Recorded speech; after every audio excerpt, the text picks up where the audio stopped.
Arab, most people were taught, that the map of the modern Middle East was drawn by diplomats, from and shaped by holy wars. I'll tell you that in 1917, the British government issued a noble promise to support a national home for the Jewish people. Call it the Balfour Declaration. A grand gesture of humanitarian diplomacy. But if you close the history textbooks and open the dusty ledger books of the British Treasury, that noble promise begins to look like something else entirely. It looks like a strategic collateral, often signed by a desperate debtor from on the verge of financial ruin. The document itself is deceptively small, just 67 words, typed on a single sheet from Foreign Office stationery. 67 words that sealed the fate of millions of people who never knew the letter was even being written. Public, it was a statement of moral sympathy. Hard, but in the cold, quiet rooms of Whitehall, it was a transaction. An empire was selling a property it did not yet own. Currency, using a currency it did not possess. To buy something it desperately needed to survive the winter of 1917. Currency was not gold. It was political leverage over the banking halls of New York. Let us look at the paper itself. It is addressed, not to a head of state, public assembly, but to a private citizen, Baron Walter Rothschild, a man whose family name was synonymous with international finance. Why did the British Empire choose this specific mailbox to deliver its most explosive diplomatic promise? To find the answer, we must step away, from the battlefields of France and enter the suffocating vaults of London's financial district. By the spring of 1917, the British Empire was running out of time and out of money. The Great War was no longer just a clash of armies.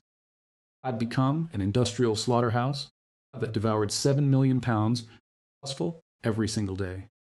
An empire that had spent 3 centuries accumulating the world's wealth was now bleeding cash at an unsustainable rate. Treasury was desperate. To keep the guns firing, Britain had to import steel, grain, and oil from across the Atlantic. But the American suppliers don't accept imperial promises. They demanded hard currency. They demanded gold. Week after week, British warships out of ports under the cover of darkness, their hulls packed with gold bullion, shipped to New York, struggled to maintain the credit of the British Crown. By early 1917, the gold reserves of London were depleted. The Chancellor of the Exchequer faced a terrifying reality. Cobb had less than 3 weeks of foreign currency reserves left before its purchasing power in America would completely freeze. The credit lines in New York snapped.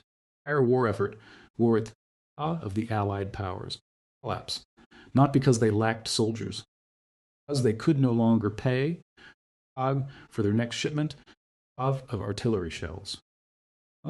Britain had become hostage to its own debt. And the key to that debt, held by a small circle of private investment banks on Wall Street, to buy more time, the British government needed a miracle, or a masterstroke of geopolitical refinancing. They needed to unlock political influence that could push the United States to fully commit its financial might to the Allied cause. And they were willing to put up any asset, collateral, even a piece of land. They did not control thousands of miles away. Understand how London solved its bankruptcy. You must look at the island of Manhattan. 1917, the center of global gravity had shifted. The ultimate referee of the First World War was not the German General Staff or the British Admiralty. It was a single financial institution, owner of Broad and Wall Street, J. Morgan & Co., acting as the exclusive purchasing agent, classroom for the British and French governments. Morgan had processed billions of dollars off in war contracts. By late 1916, even J.P. Morgan's vast syndicates were hitting a brick wall. The American public, highly skeptical of the war, under President Woodrow Wilson, followed from the United States, maintained a strict policy of neutrality. More importantly, American banking laws prohibited private citizens indefinitely financing foreign wars without massive collateralized guarantees. London was borrowing on borrowed time. The British Treasury drowning. If the United States did not enter the war, at least open its federal vaults to underwrite the Allied debt, Britain's sovereign credit, would disintegrate. How do you persuade a deeply isolationist America to risk its own blood and its own treasure, out a dying European empire? You do not do it through traditional diplomacy. As you do it, by identifying the key decision makers and the most influential pressure groups inside the American political machine. In 1917, the British War Cabinet came to a highly calculated, highly cold conclusion. I realized that the Zionist movement, led by the charismatic chemist Chaim Weizmann, and backed by wealthy, influential figures in New York, possessed a unique, political lever. Prominent figures in New York, such as Supreme Court Justice Louis Brandeis, had the direct ear of President Woodrow Wilson. Out of the British, the logic was simple, and transaction-driven. If Britain could formally commit the establishment of a Jewish national home in Palestine, they could mobilize out of the intense political and financial influence of the American Zionist movement.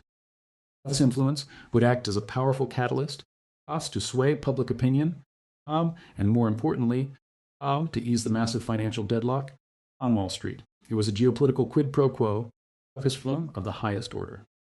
Palestine, a land still occupied by the troops of the Ottoman Empire, was offered as a future political asset to secure the immediate survival of the British Empire's financial lifelines. The 67-word letter was not just a diplomatic statement. It was the key that unlocked the gates of New York's credit. Arrival, footage. Slow, atmospheric zoom in on the imposing facade of 148 Piccadilly, London mansion of Baron Walter Rothschild. Rain beats against the dark, high windows, inside, fire crackles in a massive, oak-paneled library, casting long, dancing shadows over leather-bound volumes and gold-plated ornaments. Narrator to the public, signed by Arthur Balfour, was a sudden burst, of diplomatic benevolence. But to those who understood the architecture, of global power, the choice of recipient, was a cold mathematical necessity.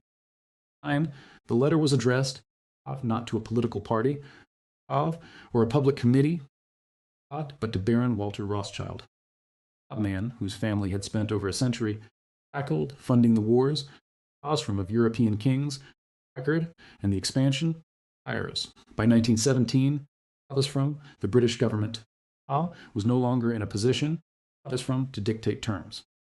They were, in the language of bankers, looking for a guarantor. They needed someone with a direct personal pipeline to the ultimate source of liquidity. In New York, they needed a bridge to Wall Street, and that bridge was the Rothschild network. Visual, archival evidence, classified, confidential letters between Chaim Weizmann, Walter Rothschild, and the British War Cabinet. Red pencil highlights the dates, weeks before the declaration was made public. Golden hue highlights the specific demands for official British protection over Palestine. Behind the closed doors of the London salons, a bargain had been struck. The Zionist movement, led by Chaim Weizmann, a secure foothold.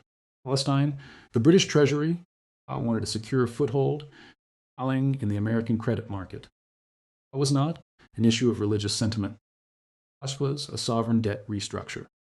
It, the British cabinet understood that by offering Walter Rothschild a formal pledge, as from they were effectively on issuing a high value political bond, a bond that could be liquidated in the form of political influence held inside the United States.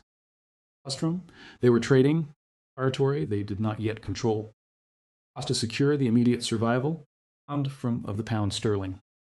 The 67 words, drafted, revised, and edited, not by humanitarian philosophers, but by lawyers and financial strategists. Flowable was weighed at gold. Every line was designed to reassure the bankers of New York that Britain was a safe bet.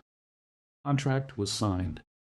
And the map of the Middle East was officially entered into the ledger books of war debt. Profitable footage.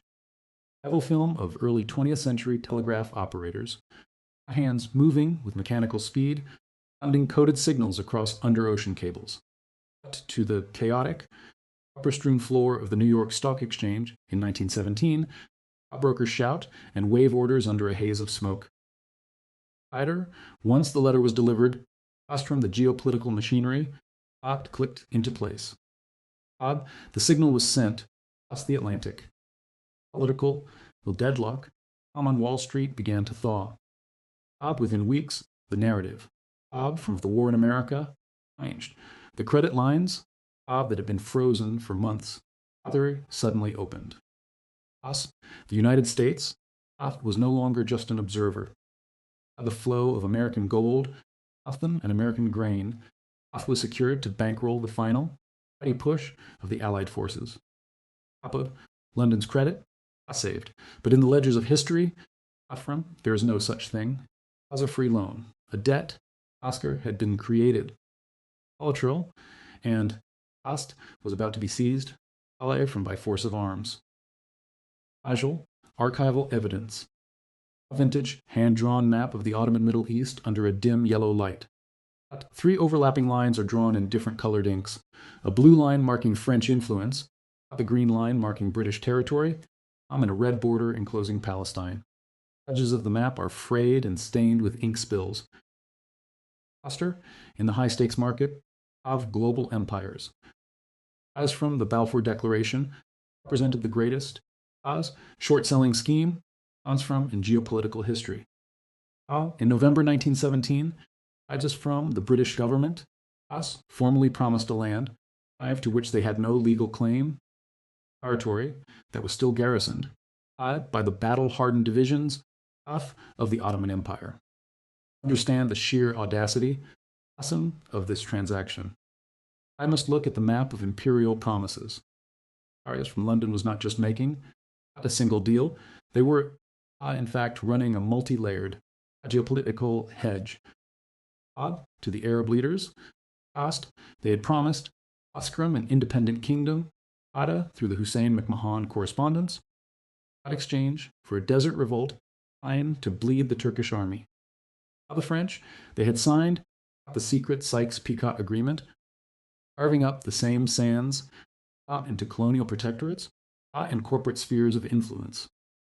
And now to Walter Rothschild, and the Zionist movement, they were offering on the very same soil.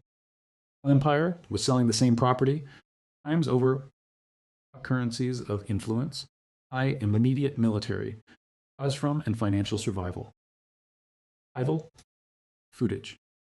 Black and white footage of British cavalry, led by General Edmund Allenby, marching through the dry, from rocky hills of Judea.